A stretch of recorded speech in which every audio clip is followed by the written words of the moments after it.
قرآن میں ایک دوسرے مقام پر اللہ تعالیٰ یہ فرماتے ہیں کہ وَلَا تَسُبُّوا الَّذِينَ يَدْعُونَ مِن دُونِ اللَّهِ فَيَسُبُّوا اللَّهَ عَدْوًا بِغَيْرِ عِلْمٍ كَذَلِكَ زَيَّنَّا لِكُلِّ الی آخری آیت۔ ان آیتوں میں اللہ تعالیٰ یہ فرماتے ہیں کہ دیکھو جو لوگ اللہ کے سوا کسی اور کو پکارتے ہیں تم ان کو گالی نہ دو۔ یہ بہت ہی زیادہ اہم ترین آیت ہے، اس آیت پر غور کیجئے۔ یہاں بیٹھے ہوئے جتنے نوجوان ہیں، بزرگ ہیں، اس آیت پر غور کیجئے کہ اللہ تعالیٰ کیا کہتے ہیں۔ اللہ تعالیٰ یہ کہہ رہے ہیں کہ جو لوگ اللہ کے سوا کسی دوسرے کو پکارتے ہیں یعنی دوسرے کی عبادت کرتے ہیں تو تم ان کو گالی نہ دو، ورنہ وہ حد سے گزر کر جہالت میں خود اللہ کو گالی دینے لگیں گے۔ اللہ تعالیٰ یہ فرماتے ہیں آگے کہ ہم اسی طرح ہر قوم کے اوپر ان کے عمل کو خوشنما بنا دیتے ہیں، خوبصورت بنا دیتے ہیں، پھر ان کو اپنے رب کی طرف لوٹنا ہے تو اس وقت ہم یہ بتا دیں گے کہ ان کا جو وہ کرتے تھے وہ کیا کرتے تھے۔ تو اس آیت کو ایک آدمی جب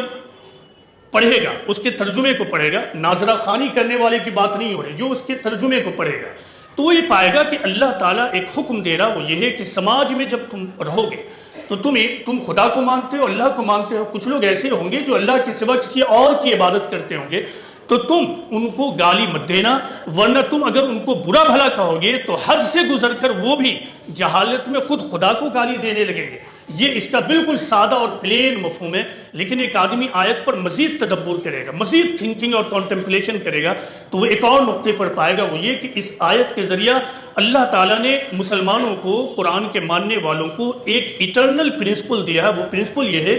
کہ کوئی بھی عمل کرو اس کے لیے یہ ضروری ہے کہ تم یہ دیکھو کہ اس کا نتیجہ مثبت نتیجہ ہے کہ نہیں۔ کوئی عمل محض جائز ہے تو اس لیے اس کو کرنے کے لیے اٹھ جانا نہیں ہے، بلکہ جائز ہونے کے باوجود اگر اس کا نتیجہ نگیٹو اور منفی نکلنے والا ہے، تخریبی نکلنے والا ہے تو وہ جائز عمل بھی نہیں کیا جائے گا بلکہ اس کو ترک کر دیا جائے گا تاکہ اپنے آپ کو نگیٹو رزلٹ اور برے نتائج سے بچایا جا سکے۔ مشرکین جو ایک خدا کے علاوہ بہت سارے خداؤں کو مانتے ہیں تو ان کے اکابرین کو، ان کی شخصیتوں کو برا کہنا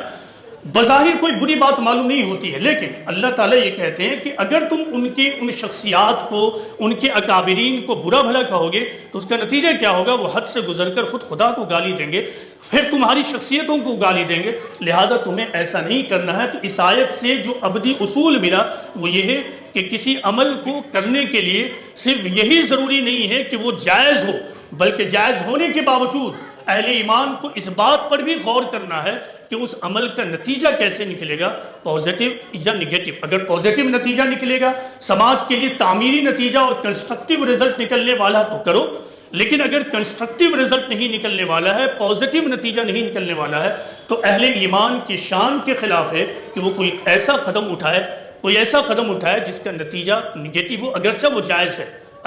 جائز ہے لیکن اس کا نتیجہ نگیٹو ہے۔